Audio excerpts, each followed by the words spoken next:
ಬೇರೆ ಎವರ ಯಶಸ್ಸು ನೋಡಿ ಅಳಬೇಡ. ಇವನ್ ಯಾರು ಗುರು ನನ್ಗಿಂತ ಜಾಸ್ತಿ ಮುಕ್ಕುರಿತಾವನೆ. ಪಾಪ ಇವನ್ಗೂ ಹೇಳಕ್ ಕಷ್ಟ ಆಗಿರ್ಬೇಕು. ಸೀದಾ ಕಡೆ ಏನೋ ಕುತ್ಕೊಂಡ್ಬಿಟ್ಟವನಲ್ಲ ಮೋಟಿವೇಶನ್ ಮೋಹಿತ್ ಅವರು. ಬೇರೆ ಎವರ ಯಶಸ್ಸು ನೋಡಿ ಅಳಬೇಡ.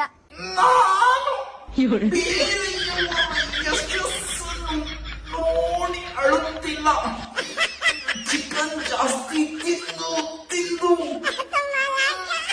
ಹೋಗಕ್ಕಾಗದೆ ಅಳುತ್ತಾ ಇದ್ದೀನಿ. ಶ್ರಮ ಪಟ್ಟಿರಿ. ಶ್ರಮ ಬೆಳಿಗ್ಗೆಯಿಂದ ಪಡ್ತಾ ಇದ್ದೀನಿ. No result.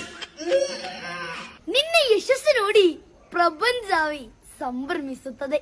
ನನ್ನ ಯಶಸ್ಸನ್ನು ನೋಡಿ ಇಡೀ ಪ್ರಪಂಚವೇ ಖುಷಿ ಪಡೋದು ನನಗೆ ಬೇಕಾಗಿಲ್ಲ.